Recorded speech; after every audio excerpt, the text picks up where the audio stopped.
Well, yesterday we talked all about the top 5 scams to look out for in 2025, and a lot of viewers had some follow-up questions. We always love when you guys send in questions. We always want to do our best to answer them.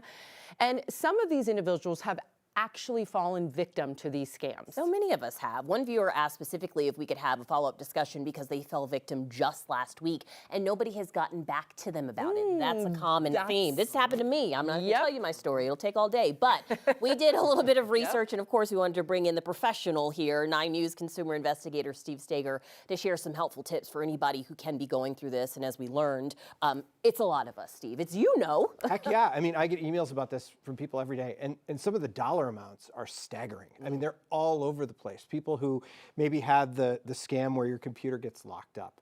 I've heard from, and it's not just a demographic thing. I mean, I've heard from people, young people, old, who have been scammed and been taken by someone somewhere. Just because so much of our data is already out there that people can find information on you and likely gain access to your accounts. Okay, so we have some tips we want to go through first before we get some professional advice here. The first thing they say is stop any contact with the scammer. That can mean just hanging up the phone. Stop email communication. And of course, don't make any more payments to them once you realize what's going on here. Second, secure your finances. That's a biggie. Report any compromised bank accounts or credit cards to your banks. You may also want to consider placing a freeze on your report. And then they also recommend that next, check your computer. If your computer was accessed or otherwise affected by a scam, check to make sure that your antivirus is up to date and running and that your system is free of malware and key logging software. You also definitely want to change your account passwords, update your bank, credit card, social media, and email account passwords to try to limit the further unauthorized access. And then lastly, make sure you report that scam so other people are not also falling victim to it. You can report them to local law enforcement, the FCC, or the Better Business Bureau. I'm going to bump that last one up to the top. You want to let people know as quickly as possible. We did a story on a romance scam earlier this year where we talked to a police officer. You know, in a romance scam, you've kind of been compromised emotionally, right? And it might be hard to admit that to people.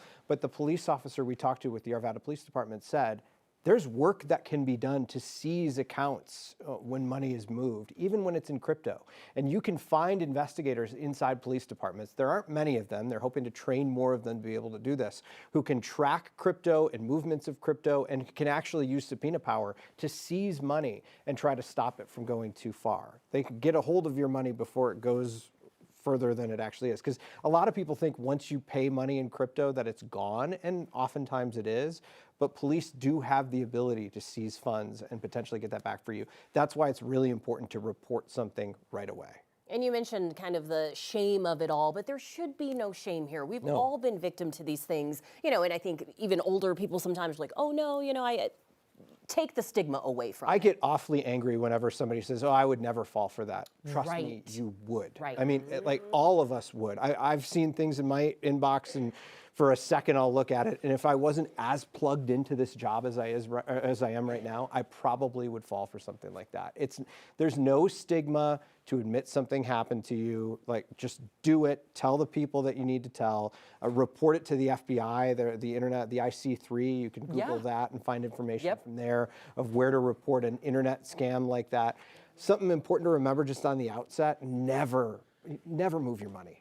So if somebody is pressuring you to move your money somewhere, never move it.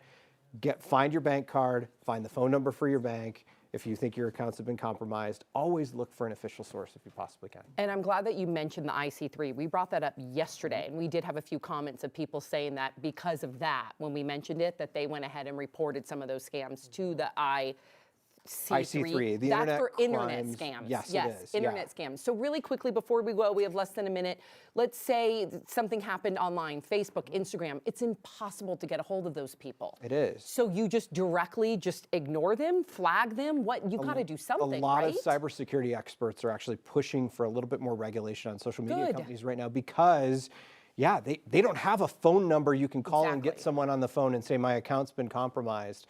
The best thing you can do is to try to tell your friends, make sure people close to you know that your account has been compromised, because oftentimes hackers are looking to try to get to the people that you know best and try to convince them that they are you and try to get you to, or get them to buy something from you, spend money, things like that. And so they're just often successful. let everyone know.